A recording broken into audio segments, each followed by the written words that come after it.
开始做了。好，翻开那个692。692里面有3个方程式，对吧？是不是？这边有个1、2、3啊。第一个是什么？不知。第二个呢？第二个我们礼拜3是不是讲过了？第二个是什么？把那个 a 平方改成7平方。第二个是什么？哦，在。不在。就是分开之后是不见。来，分开，1老师在不在1、6个。对6个，反正只要有老师就可以。哦。不然就找陆老师。我要再跟有些人要另外1次老师。好，我们看一下啊，第一个那个。哎呀。那我还是。按的。按的。你按了吗？你看一下，你看吗？红色在亮。有。有，那就可以。哇。那个大家看一下692哈，692那个第一个是什么？你们后面注明一下，解热方程式。请问热方程式是哪一种形态？你们猜一下。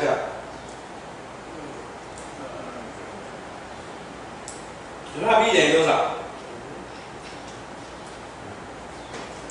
你们只要看这个就可以了。来看一下 ，a 多少 ？a 是 u 加 b 多少？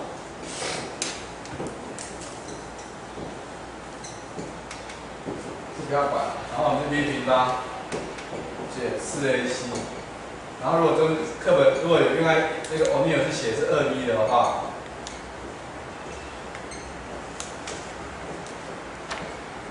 就变成什么 ？b 平方减 ac 啊，这两个注意一下，这两个可以吗？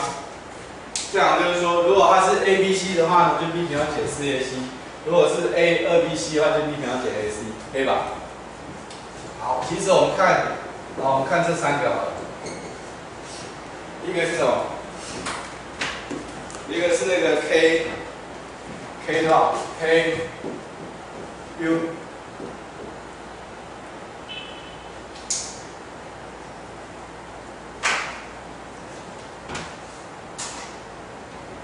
k 多少？8小平方 u， 不要这样写，我还是写那个 uxx 就好。k 的话 u xx 等于到 ut， 这个我们这个叫什么？这个叫 heat equation， 热方程式啊，都学过吧？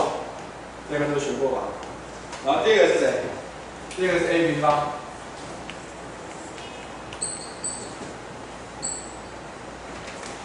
utt， 那也有人写7平方啊。这是什么？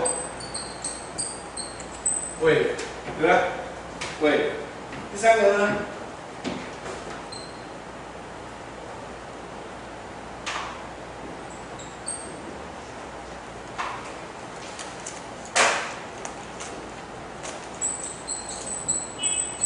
这个叫 Laplace， 这 Laplace， 拉普拉斯啊。那我们看这3个是看什么？这个多少 ？a 等于什么 ？a 等于 k，b 等于 c 等于0，对吧？是不是？是吧？请问德拉等于多少？是不是 b 平方减 ac 或 4ac 都等于0，对不对？因为只有一个有而已啊 ，b 跟 c 都是0啊，是不是？第二个呢 ？a 等于多少 ？a 等于 a 平方 ，b 等于-1，这个第二个等于多少 ？a 平 b 平方，错，那是 c， 那个是 b 啊，这个是 c 等于-1。好像没有人有。没有人有，他们都没有。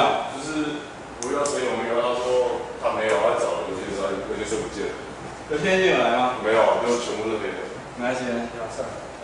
那个今天如果录音效果不好的话，大家包涵一下。还有今天只有2小时。a 点 a 平方对不对 ？b 点多少？0 ，c 点多少？负1嘛，因为你要移过去对不对？要移过去。这个呢 a 点多少？1，b 点0，c 点多少？1，所以就得到多少 ？a 平方大于0，就得到等于多少？减负1小于0，所以这个是什么？这个是等于0，等于0大于0小于0。好，可以吧？在我们3个方程式里面呢，它的那个判别式呢，个别不一样，对吧？判别式分别是大于0、等于0跟什么？小于0。请问大于0是谁？大于0是那个双曲线嘛 ，hyperbolic， 对不对？双曲线其中有几条那个特征曲线？2条。所以我说过，坡会怎么样？坡会往两边跑，坡会往两边跑。那热呢？热是等于0，等于0的话，事实上怎么样？是一个是什么？是一个那个方向，就是一个特征曲线。因为你记不记得我们上次学过多少 dy dx 等于多少 ？dy dx 等于多少 ？a 分之 b 加减根号 b 平方减 ac， 这是哪个版本？这是这个版本嘛？因为我们那天讲过这个版本。那你看给你那个讲义呢？我昨天传上去那个讲义，它事实上跟那个 O'Neill 的讲法非常像，但是它用的是上面这个，其实这个和这个其实都一样，只不过差别在哪里？差别在于那个一个是 2b， 一个是 b 啊，其实意义上是一样的，对吧？那如果你还记得说我们那天讲那个什么，讲那个特征，就是 characteristic equation 特征方程式的时候呢，我们是写什么写？这个是式子嘛，对吧？是写这个式子，这个式子怎么样？b 平方减 ac 如果大于0的话呢，两个什么？两个实根，两条实线，直接两条实线等于0呢，一条线，所以坡是什么？热是什么？热是一条线，对吧？热是一条线，可以吗？那请问那个拉普拉斯呢？拉普拉斯小于0是什么？两个什么？两个复数嘛，它是负的嘛，所以两个复数。然后复数理论上是什么？两个虚线，对吧？如果我们讲的就是实线，虚线其实是两条虚线，懂吗？它不是没有，它是虚的，它是虚的。它在那个实体的空间里面呢，事实上它开始不动。所以你会发现拉普拉斯equation的形式是它是不会跑的，它是在包含里面的。这我们后面会讲，可以吧？所以我们从那个之前讲的那个分类呢，从那个分类其实就可以把这3类你们以前所学过的方程式，这个化工系都学过了。你们是说学热，其实机械系也是嘛，一定是学什么？一定是学热，学坡，然后学拉普拉斯。再讲一次，一定是学什么？学热，对不对？学热，然后学坡，跟学什么？拉普拉斯。来复习一下，请问哪一个是两条特征曲线？哪一个是两条特征曲线？你看到这个问题，马上想要什么？你丢个石头有没有？丢个石头，那个坡会往什么？或是你绳子一绷，它会往两边跑，对吧？绳子一拉，它那个声音往两边传。所以哪一个是两条特征曲线？坡，对不对？那哪一个是一条特征曲线？哪一个一条特征曲线？热。为什么热是一条特征曲线？因为热只有一个方向，热绝对不会从低温往高往，它一定从高往低温跑。同不同意？所以你其实这个东西，你不觉得它很有趣吗？它事实上已经告诉你一些大自然的一些现象。那个拉普拉斯呢？拉普拉斯哪边也不能跑，因为它是虚的。它有两个是虚线。请问这样 OK 吗 ？O 不 OK？ 好。那我们那天礼拜3，我们星期三讲的时候呢，其实我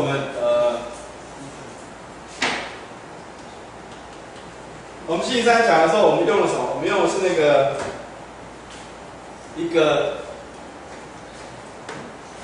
我们用什么方法？我们用的是坐标转换，对不对？我们把那个 u 的转换到哪里去？转换到 w， 然后转换到 w 之后呢，我们从这个方程式有没有？我们从什么 c 平方的 uxx 等于到 utt， 就是 c 平方的 uxx 减掉 utt 等于我们转换成什么？转换成 w 的什么？ 伊塔等于0，然后卡西等于多少 ？x 加 ct， 伊塔等于多少 ？x 减 ct， 然后最后我们得到什么 ？w 的卡西伊塔等于多少 ？f 的什么？卡西加到 g 的伊塔，可以吧？所以我们这个方式，这个东西我们称为叫什么？第五式。Remember 什么 solution？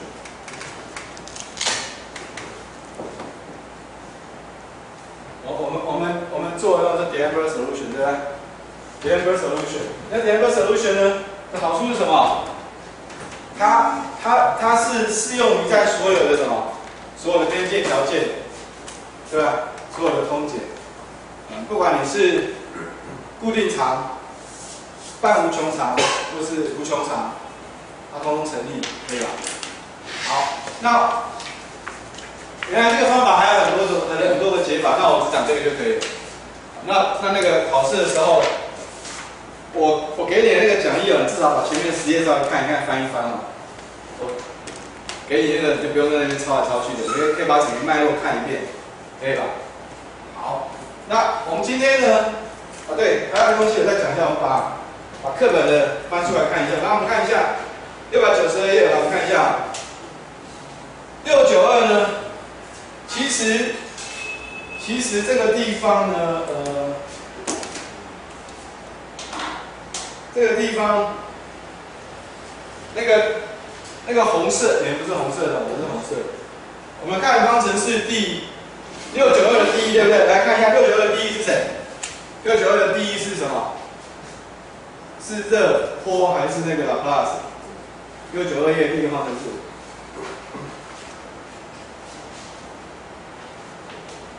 热波 Laplace， 热哦，请问它是一维还是二维？它那个 t 什么意思？它那个 t 是什么意思 ？t 什么意思？时间啊。请问那 u 什么意思？一般人 u 什么意思 ？u 就是温度。所以很多时候，因为你用大 T 的话，就是温度啊，知道吧？所以它那个东西就是大 T， 一般来讲，那个 U 就是可以把它讲成大 T 就是温度，然后 T 就是时间。那它写的那个大 T 小 T 也搞混，所以就不写，直接写 U 哦。然后第二个呢，但是它这个是一维还是二维？一维，因为它这个是它只有一个只有一个空间嘛，可不可以写成二维的？可以啊，怎么不行？连三维都可以的。真的热方程式谁给你就定一样一维的，它这是一维的，一维就简单。然后后面等一下会有一个二维，后面也许会有二维跟三维，可以吗？了不了解？了不了解？那第二个呢？第二个是什么？第二个是那个坡嘛，请问这是一维的坡还是二维的坡？这个 U 是什么？这个 U 就是它的位移啊。那它这个地方只有 x 对不对？所以请问它是一维二维？一维啊，这是一条绳子，一个dimension的有没有？它是一维的。那我今天可不可以是平面坡？平面坡就是什么？除了 x 还有什么？还有 y。我整一张纸嘛，一张纸就是二维的，就像个鼓有没有？我们讲打鼓就好了，打鼓就好了。你打下去之后，你先敲它一下，鼓会不会开始震动？会不会有高低？所以这就是二维的，可以吗？那我们现在这是绳子，这是一维的，所以你至少会不会解释啊？你要至少看懂方程式在讲什么，可以吗？好不好？所以第一个那个 U 是什么 ？U 就是那个一条线，就是一根长长的棍子，我们把那棍子模拟成另外方向很小、很长的方向的棍子。比如说我们想成铁轨，铁轨受热的时候它怎么变化？所以它那个就脱轨。它怎么变形？有没有？大家了解？可以吗？第三个呢 ？U 那个第三个 Laplace 呢？partial x、partial u、partial y 呢？这是什么？这种就是一定是二维的，所以你记住哦。然后看右边这里啊，看右边这里那个693有一个黑色字体有没有？他说这个什么一维 one dimensional P equation，one dimensional wave equation， 还有一个什么 Laplace equation in 什么 two dimensional。所以记住哦 ，Laplace 呢一定是什么？一定是2维以上 ，Laplace 没有1维的，听懂吗？Laplace 没有1维的，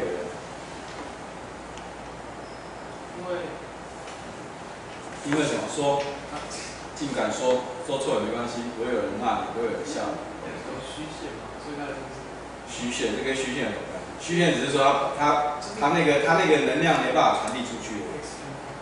记住个概念，那个虚是它那个虚是在在那个虚拟线里面嘛，所以它虚线意思是说它其实有2个可以传播的方向，可是那个方向是虚拟的，这就是 imaginary 的意思。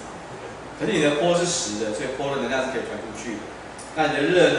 热的方向只能传出这一个方向，所以热不可能传另外一个方向。如果有的话，那就违背那个大自然的定律，那违背所知，那会违背那个能趋比，知道吧？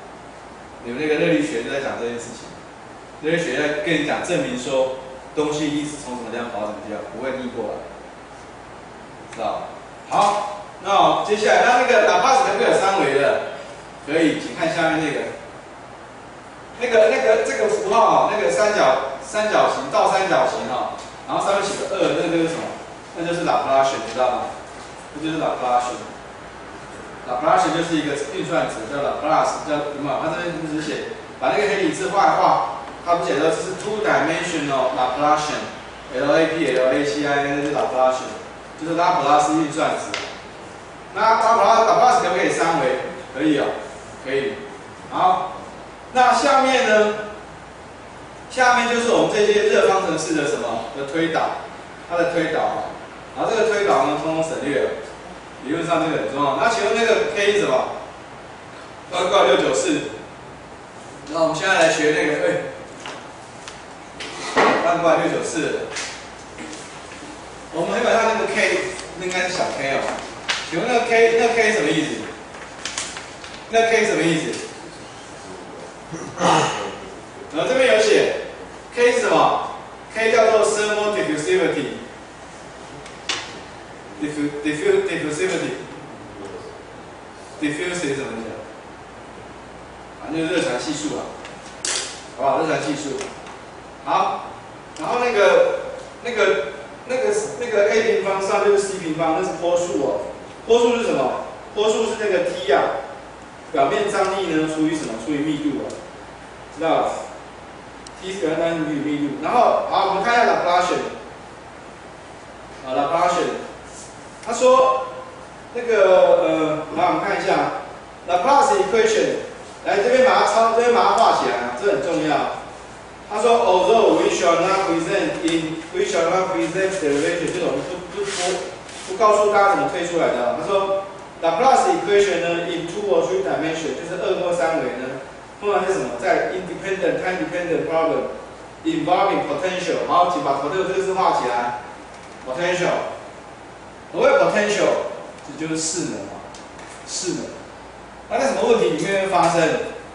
哪个问题会发生？像那个什么 electrostatic 那个静电压 gravitational 的那个重力，还有 velocity in fluid mechanics， 就是那个流体的那个速度场。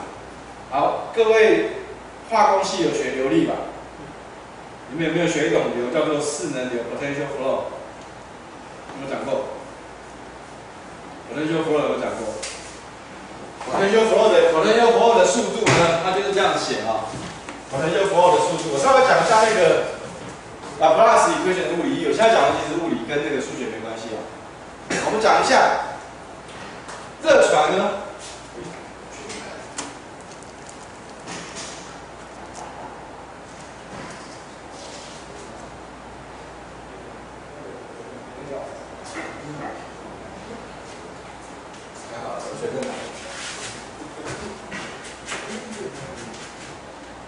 那个potential 也会用在哪里？我们讲那个什么电动式有没有？我们讲那个，哦，然后该给有钱要吃。那我中午会打一个。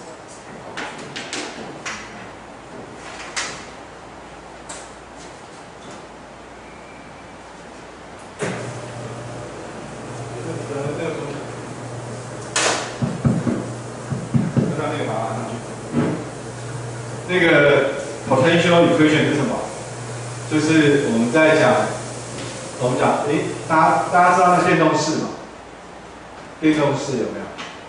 我们在一个那个静电场里面，我们从这一点移到这一点，可不可以？要不要做功？要不要做功？这个做功呢，跟路径有没有关？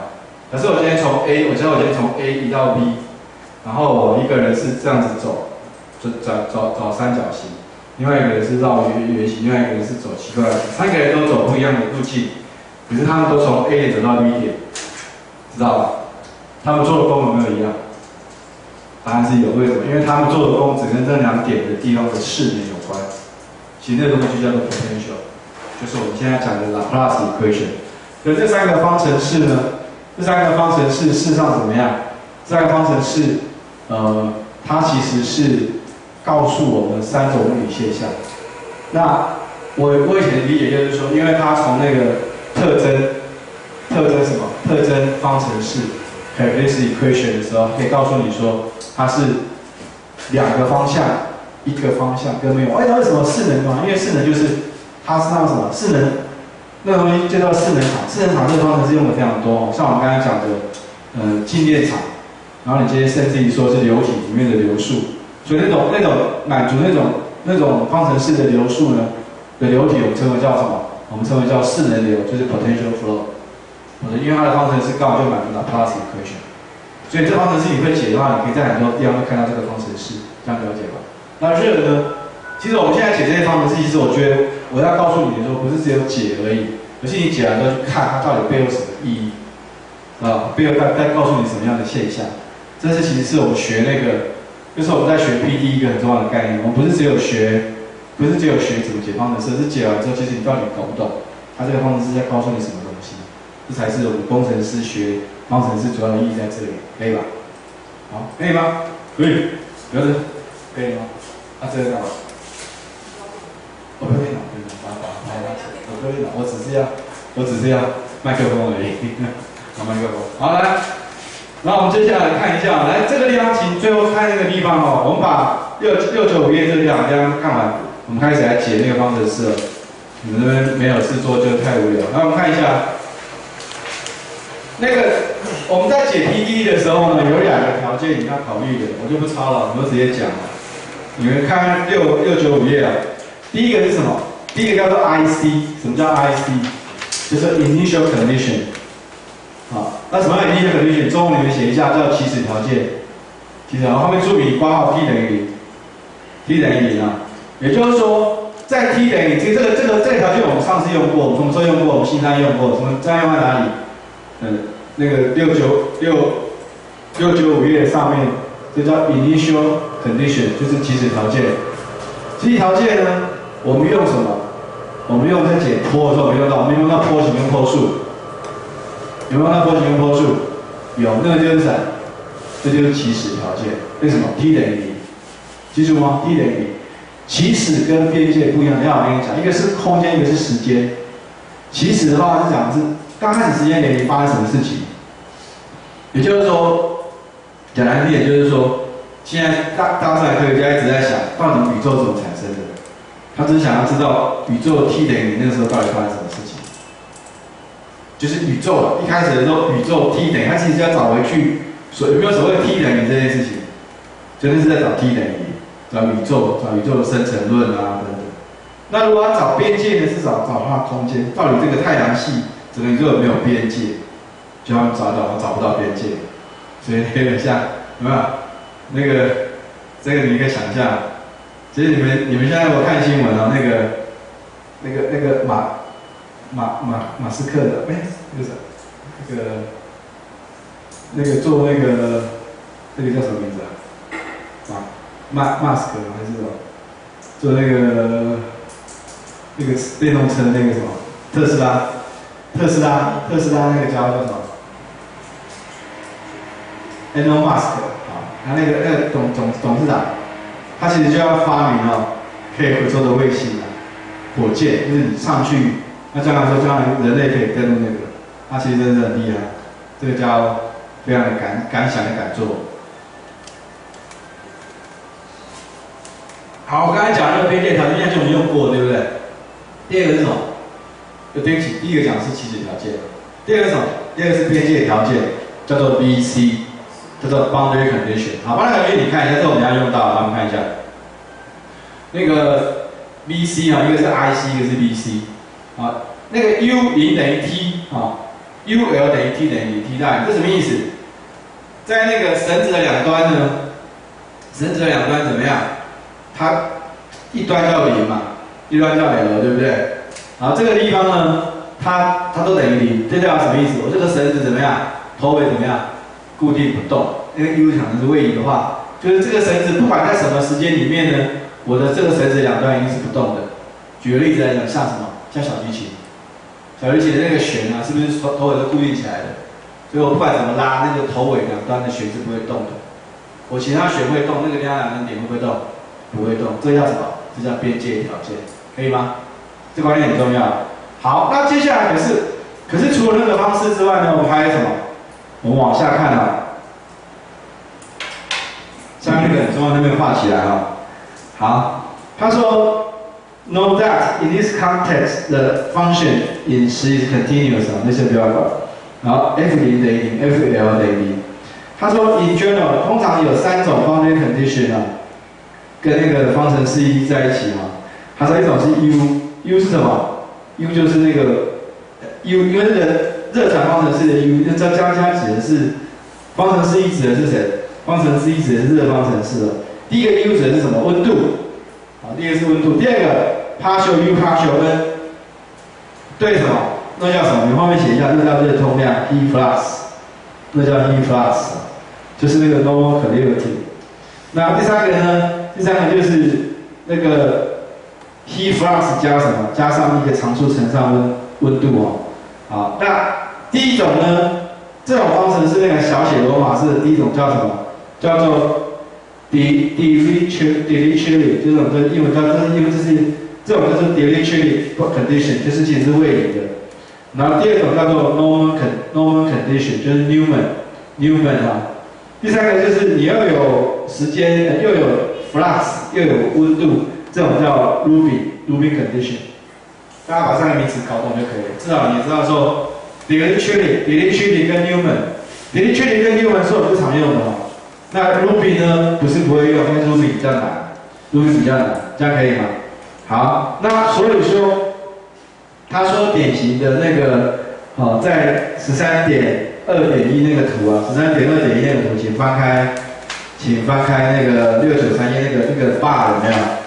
他说有3种方程式，第一个是 ULT 等于0，ULT 等于 U0 是什么？就是温度，也就是说在棒子的右端的 L 地方呢，我们固定给它，我们保持一定的温度可以吧？就是固定温度。那第二个呢 ，partial U partial S 等于 L 等于0，这其实是什么意思？在那个尾端怎么样？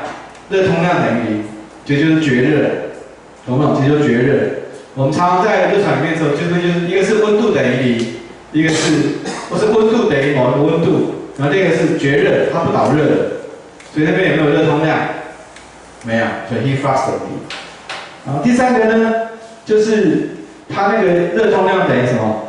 等于某一个量，所以那就是 partial U partial S 负的 H 括号 ULT 减 UM 好，那个第一个 E 呢，就是什么意思？他说第一个 E 是那个 L 等于什么？请大家看一下那个把下面那个量画起来，那是它的这个物理意义是不是稍微讲一下？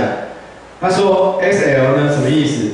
他说是 constant temperature， 所以在所有时间里面，那个顶端都是什么？保持固定的温度那2呢？条件2是什么？条件2就是 L 等于什么 ？L 是 insulating， 什么叫 insulating？ 绝热，那个斜体是写的绝热，它是绝热，因为它没有热传可以吧？然后 empirical law of heat transfer, the heat flux across the boundary is proportional to the value of a normal derivative。好，然后最后他说这就是那个什么绝热嘛啊。第三个呢，第三个就是那个什么热损失。他说 heat is lost from the right hand and be contact with a medium such as the air or water， 然后 which that is held at constant temperature。好，什么意思？比如说我们现在这么冷，对不对？我们现在这么冷，然后我们再开冷气，然后我们热外的交换机，我们就是说它跟外面的温度，假设我们说外面的温度是一个固定的温度，啊，34度，那我们这边那么热呢，我们就是每固定的时间排多少热排出去，然后就是我们的热损失嘛，可以吧？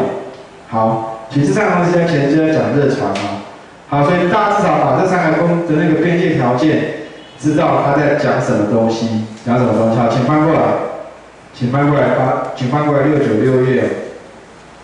696页呢，那三个边界条件呢，请你看一下啊。他说第一个是坡，有没有？那第二个上面那个讲的是什么？上面那个讲的是热方程式的边界条件。然后现在讲的是什么？这样讲的是坡。坡的话呢，就是固定长度的坡，有没有 ？VC U x 0等于 t， 然后，所以请问一下这个 VC 怎么样？在头跟尾的地方，请问它的位移多少？我现在讲的是那个11啊，11方程式，请问它的位移多少？0，对吧？然后，请问 Fx 是什么？坡什么 ？IC Fx 是什么？坡什么 ？IC 是不是 Fx 是什么？坡形啊。895、896T 是什么？坡数啊。这个后面是起始条件嘛？起始条件的话呢，坡形怎么样？坡形是 Fx， 坡数是什么 ？Gx。然后第二个呢，下面那个12是什么？12是 Laplace equation。Laplace equation 呢，边界条件呢怎么样？好，它可以什么 ？y 等于0的时候 ，y 等于0的时候。在 x 的时候，这是一个边界条件的，那就是 x 等于0的时候，啊，其实我直接画图好了，画给你看啊。Laplace 讲的是空间，同学 ，Laplace 有没有时间 ？Laplace 可以有时间，可是这边没有时间，所以我们先讲简单的，我们讲 Laplace 是什么 ？Laplace 是这个东西哦。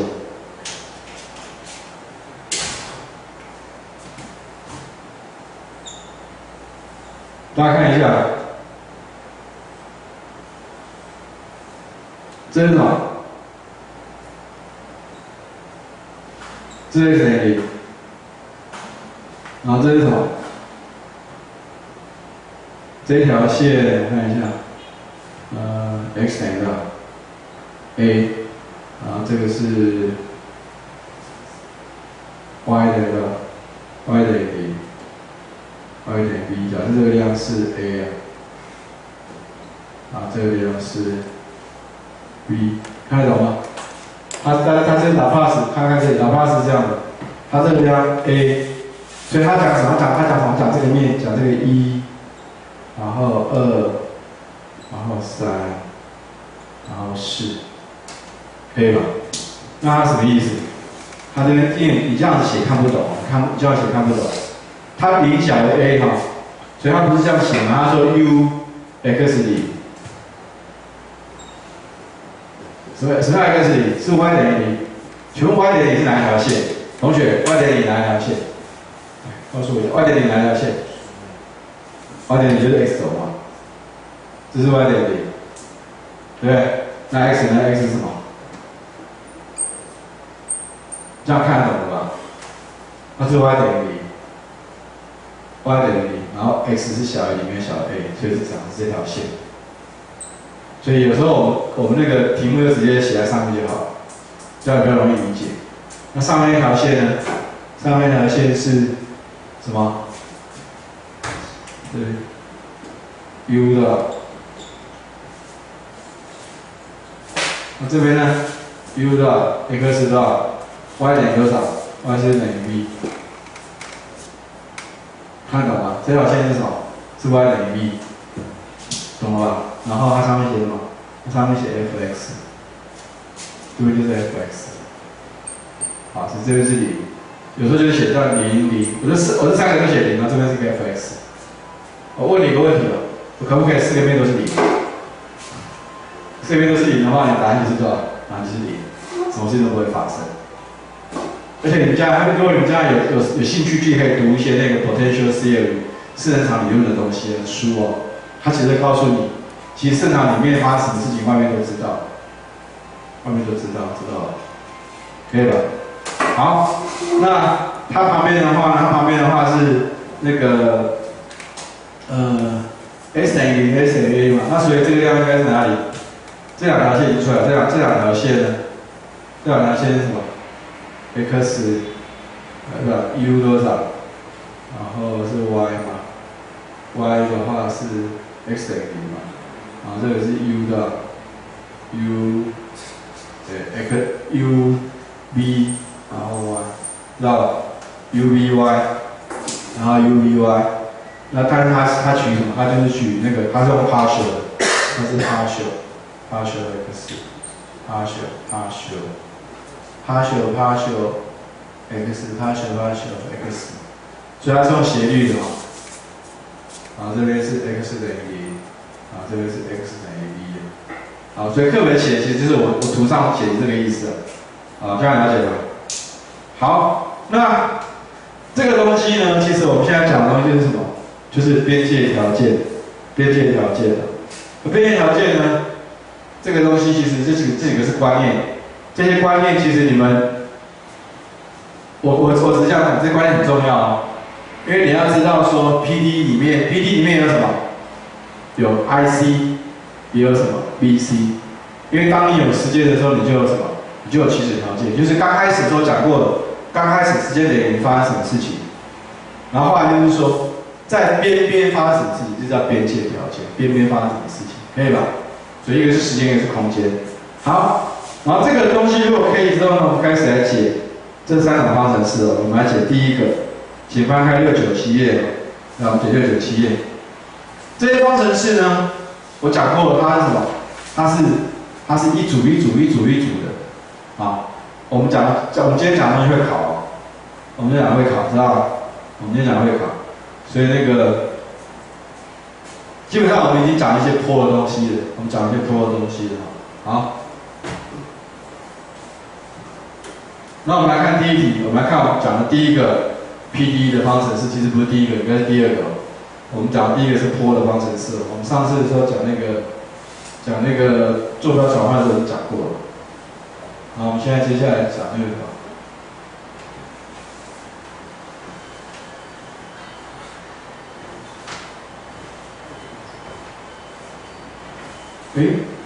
其他人都没来，他们是有事的。啊？他们来了7个，啊，7个已经多一半了。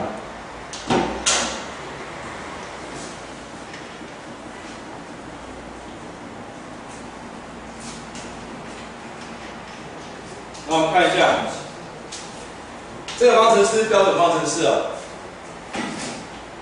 这个方程式每个人都要会解哦，请你把它背起来。来 ，K 多少？卡修平方 U 等于多少？请问它是什么？它有没有固定长度？有没有固定长度？有哈。那时间怎么样？时间是大于0啊。那我们来看看边界条件。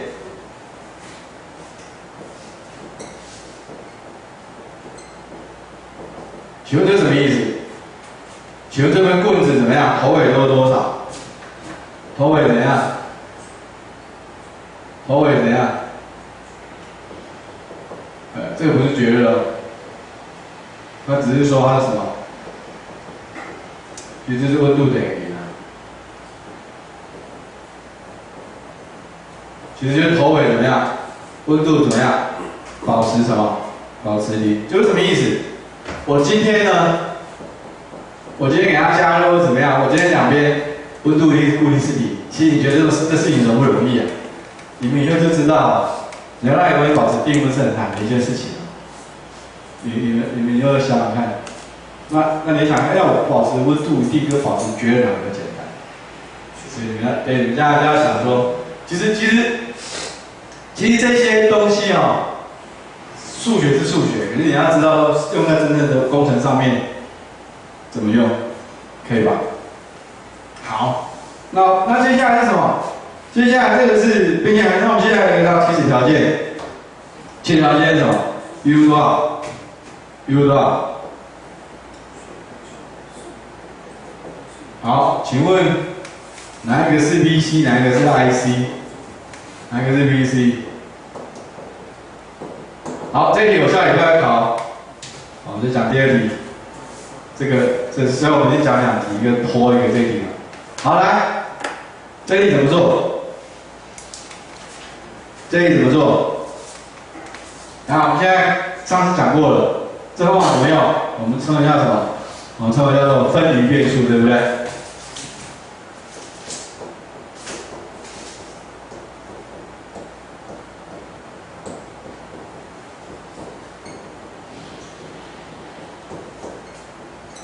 叫什么？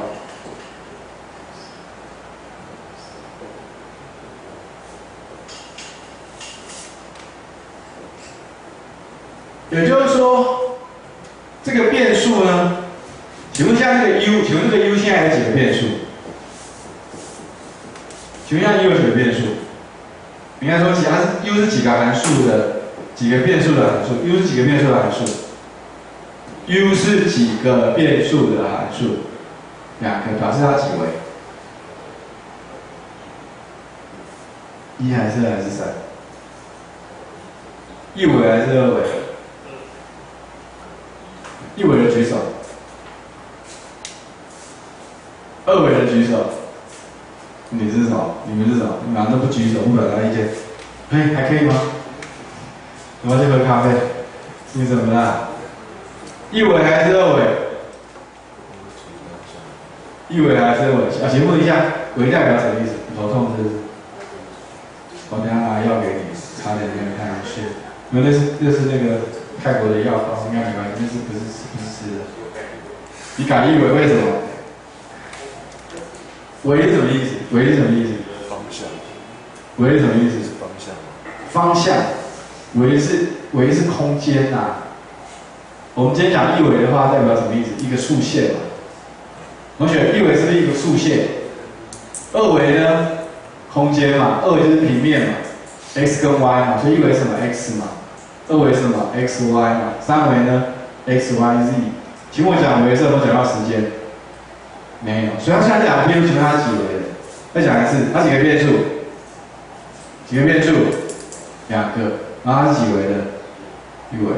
好，先等我一下，等我3分钟，等我一下。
你这笑什么嘞？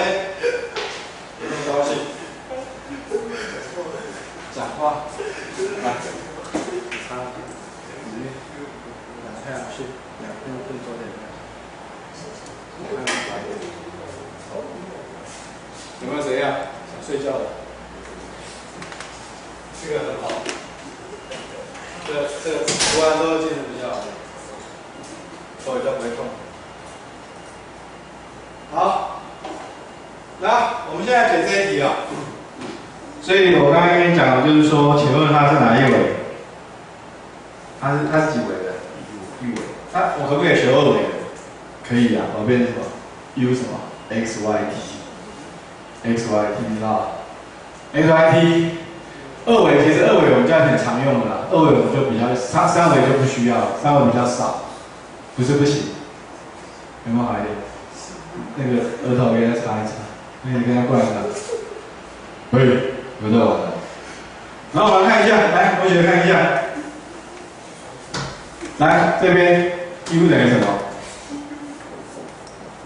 要考试 U 多少？等于多少？我们知道分离变数法，你知道分离变数法，就是一边一国啊 ，x 就是 x，y，u 就是 u 啊，可以吧 ？x 就是 x，t 是 t 啊，有闻到味道了吗？很呛嘛，很猛啊！这个是那个泰国的卧佛寺，卧佛寺听过吗？你们有去泰国毕业旅行吗？有没有好一点？应该稍微好一点吧。你看，对方你鼻子上面擦一擦，精神就会好一点。然后看一下，哎，同学来，你们每个人做一件事情。同学，现在把这个都带进去，跟我讲40等于多少？打开开始算，把它带进去，带进这个40，带进那个1，这里，把那个带进去，带进1看，快点开始，带进1，快点。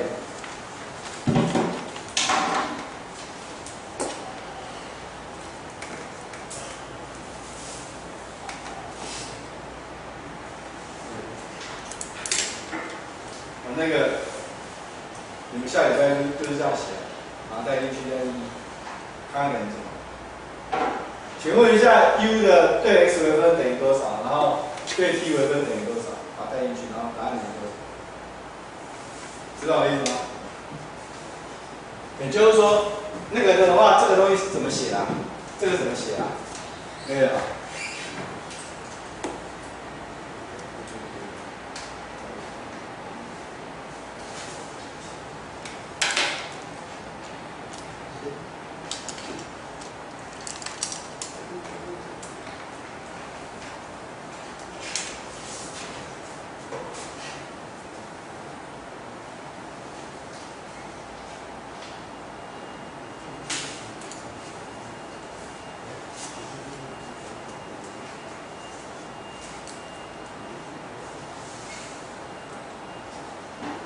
可以吗？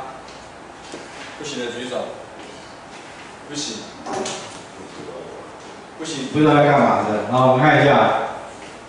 好，同学 ，u partial 平方 u partial x 平方等于什么？是不是对 x 微分2次？等于什么？好，请问这样对吗？对不对？是不是啊？那请问 x 跟 t，x 微分跟 t 有没有关系？跟 t 有没有关系？有没有关系？有没有关系？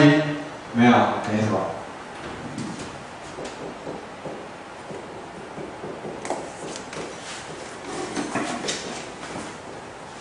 是不是跟它无关？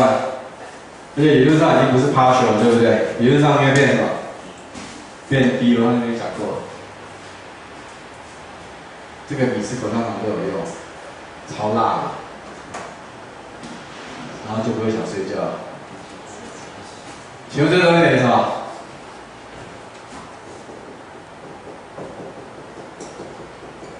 好，可以了吗 ？O 不 OK？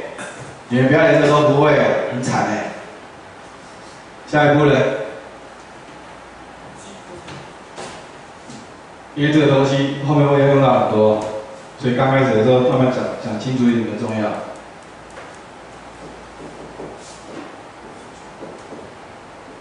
同理呢？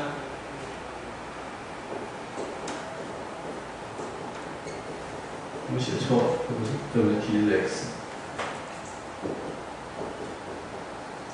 好，请问后面的会了吧？后面的会了吧？等一下。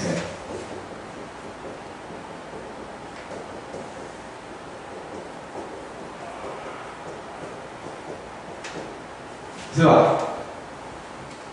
是不是？所以怎么样？所以2跟3带进去，2跟3带进去，可以吧？可以吗？那变成什么 ？K 左边那个嘛，等于多少？对吧？是不是？然后后来我们怎么样？我们做法是什么？是不是一边一国？一边一国是什么意思？就是